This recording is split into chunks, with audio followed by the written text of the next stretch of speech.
100 metre দীর্ঘ একটি ট্রেনের গতিবেগ ঘন্টায় 48 কিলোমিটার।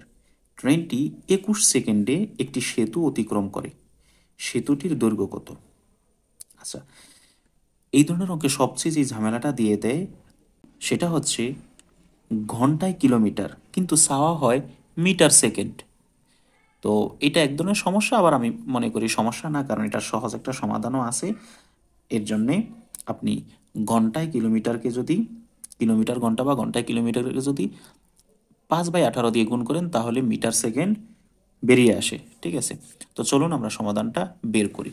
আমরা প্রথমেই যে কাজটা করব, এই যে কিলোমিটার ঘন্টাকে মিটার সেকেন্ড বানিয়ে নেব। আর মিটার সেকেন্ড বানানোর জন্য এই 48 কিলোমিটারকে যদি আমরা 5/18 দিয়ে গুণ করি তাহলে মিটার সেকেন্ড বেরিয়ে আসবে।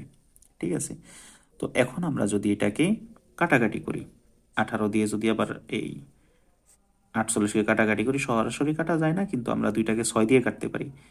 3×6 = 18, আর 6×8 = 48। তাহলে উপরে থাকে 5×8 = 40, আর নিচে 3-এর 3। তাহলে এই যে 40/3 মিটার সেকেন্ড, অর্থাৎ বোঝা গেল ট্রেনটি প্রতি সেকেন্ডে 1 সেকেন্ডে 40/3 মিটার অতিক্রম করে। ঠিক আছে, তো এখন যেহেতু এখানে বলা ছিল যে 21 সেকেন্ডে অতিক্রম করে, তাহলে আমরা দেখবো 21 সেকেন্ডে কত মিটার অতিক্রম করে সেইটা আগে বের করতে হবে।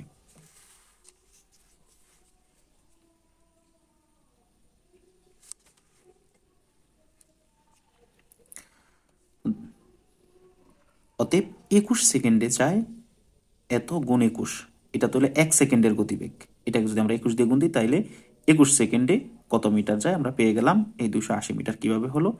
3 দিয়ে দেখুন, যদি আমরা 21কে কাটা দিই তাহলে 3×7 = 21। এবার এই 4×7 = 28, আর এই 0-0, অর্থাৎ 280 মিটার যায় 21 সেকেন্ডে।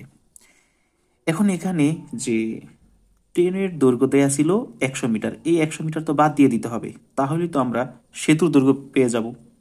টোটাল তো সেই 21 সেকেন্ডে 280 মিটার যায়, কিন্তু এর ভিতরে 100 মিটার আছে ট্রেনের দৈর্ঘ্য, এইটা তো বিয়োগ করে দিতে হবে। তো 280 থেকে 100 বিয়োগ করলে থাকে 180। এই 180 মিটারই হচ্ছে সেতুটির দৈর্ঘ্য। তাহলে উত্তর হবে 180 মিটার।